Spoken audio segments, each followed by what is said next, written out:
Well, good morning, my sober friends. I hope you had a good Sunday, enjoyed that sober Sunday, that sunshine when we had it. And if you didn't get it and it rained a little bit, don't sweat it. You're still sober. And if you're not, here's a little bit of daily reflections to help get you on your path, as well as for those who are. Let's keep this thing rolling. October 12th, 2000. All right. Good morning, folks. You're not going to believe this. I forgot to hit the record button earlier this morning when I recorded the daily reflections for you. But check it out. Here it is. I'm going to put it up on the screen for about 30 seconds. You can pause it, take a look at it. It's called Curb Rashness for 12 October 2020. I cannot believe this, folks. But check it out. I hope you're sober, and if you're not, I hope this video helps you if sobriety is what you're going after. I'm recording in my car, which I really haven't done since the very first video that I shot. You can go all the way down in my video playlist and check it out if you want to.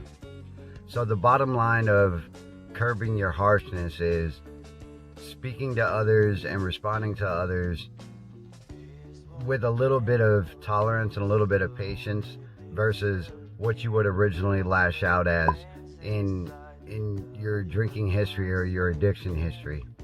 For me, it was definitely a little bit to do with aggression. I was very aggressive, and I could hurt people very sharply with my words, and I could make them feel very small about themselves.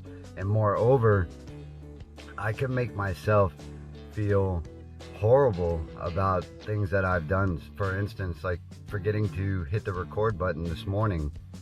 You know, in times past, I would have beat myself up and said that I'm stupid, and said that I don't belong here, and said that I shouldn't be recording videos, and said this is why people don't want to watch you on YouTube, and you should just go ahead and drink.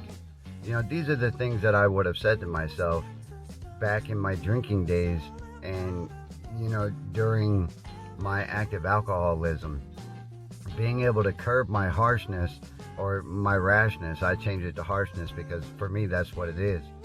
I like things a certain way in my house, and you know, being able to talk to people in a respectful manner is really for me what it boils down to.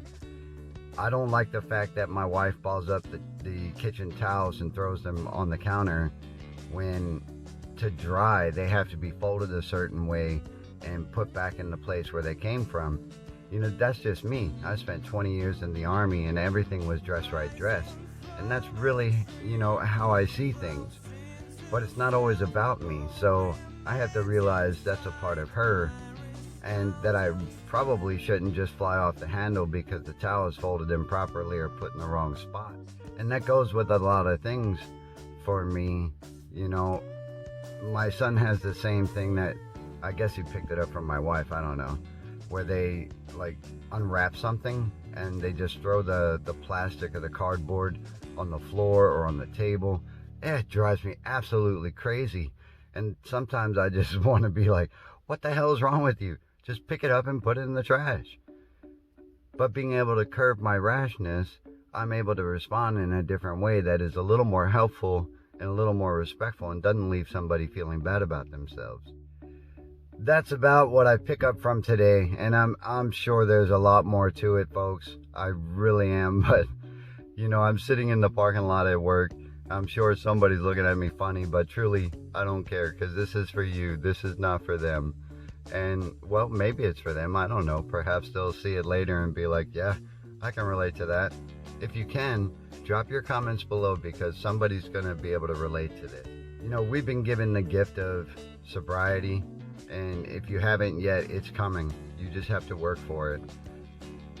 And being able to analyze ourselves and look inward is something actually miraculous. And if more people took time just to simply do that, then perhaps their days would go a lot better. One last thing, there's a guy named Mitchell Coleman. Check him out. I'm gonna put his link in the description. he also does the daily reflections, and he has a different perspective on some things than I do. And that's cool because daily reflections can be digested and translated in different ways, and however it applies to you in your life is actually more fitting than how it applies in mine. So I just want to say, folks, you have a great day. If you're not sober and you want to be sober, there are some links below for you. Life's a garden, folks. Dig it. And guess what? I'm going to see you in the next one. You have a good day. Bye.